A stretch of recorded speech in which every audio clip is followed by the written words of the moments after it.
भगवान श्री कृष्ण ने जब मोहिनी रूप धारण किया तो उनके सौंदर्य पर 33 करोड़ देवता मोहित हो गए। सभी देवताओं ने मन में यही कामना हुई कि ऐसी सुंदरी उनकी पत्नी बन जाए, परंतु केवल एक देवता ऐसे थे जिनके मन में मोहिनी के प्रति इस तरह का भाव नहीं आया। वे थे सूर्यदेव। सूर्यदेव ने मोहिनी रूप को देखकर मन ही मन कहा, यदि ये मेरी पुत्री बन जाए तो मेरा जीवन धन्य हो जाए। सूर्यदेव की इस भावना को समझकर भगवान श्री कृष्ण ने उनकी ओर कटाक्ष किया और संकेत किया कि उनकी इच्छा पूर्ण होगी। समय बीतने के बाद सूर्यदेव ब्रजभूमि में वृषभानु महाराज के रूप में अवतरित हुए। वृषभानु जी ने तपस्या की और ब्रह्मा जी से प्रार्थना की कि उन्हें ठाकुर जी की पुत्री के रूप में प्राप्ति हो। ब्रह्मा जी ने उनकी प्रार्थना को श्री हरि तक पहुंचाया। ठाकुर जी ने विचार किया कि वे नंद यशोदा और देवकी वासुदेव के यहाँ पुत्र के रूप में जन्म लेने वाले हैं, लेकिन प्रेम की स्थापना के लिए एक विशेष अवतार लेना होगा। ठाकुर जी ने अपने रूप को दर्पण में देखा और उस दर्पण में उन्हें ऐसा रूप दिखाई दिया जो स्वयं ठाकुर जी को भी मोहित कर गया। यह रूप ठाकुर जी का ही स्त्री रूप था। उन्होंने इस रूप को स्थिर किया और लक्ष्मी जी के वस्त्रों, आभूषणों और श्रृंगार सामग्री का उपयोग करके इस दिव्य स्वरूप को सजाया। जब यह स्वरूप पूर्ण हुआ तो ऐसा प्रतीत हुआ मानो सूर्य और चंद्र का एक साथ मेल हो गया हो।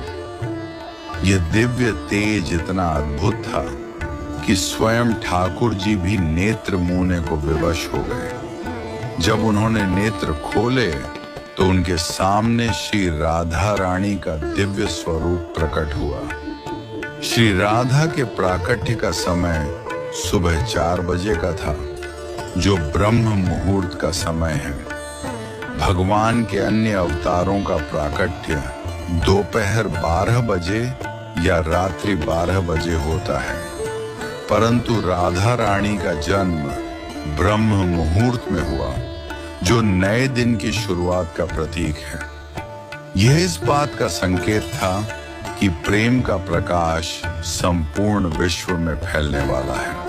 राधा रानी के अवतरण पर वृषभानु महाराज और कीर्तिदा माता के घर उत्सव मनाया गया। सभी गोप गोपियां ब्रजवासी आनंद में झूम उठे, लेकिन एक अद्भुत घटना ने सबको चकित कर दिया।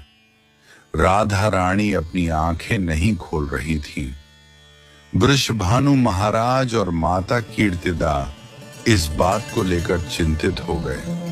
कई साधु संत और विद्वान उनके दर्शन करने आए, लेकिन किसी के भी प्रयास से राधा रानी ने अपनी आंखें नहीं खोली। तभी देवताओं के आग्रह पर नारद मुनि वहां आए। उन्होंने राधा रानी के पास बैठकर उनकी स्तुति की। नारद मुनि ने जैसे ही स्तुति गाई, राधा रानी ने पहली बार अपनी दिव्य नेत्रों से नारद मुनि की ओर देखा। उस समय राधा रानी का स्वरूप ऐसा था मानो मृग नयनी सुंदर बालिका अपने पालने से झांक रही हो। यह दृश्य देखकर नारद जी आनंद से झूम उठे।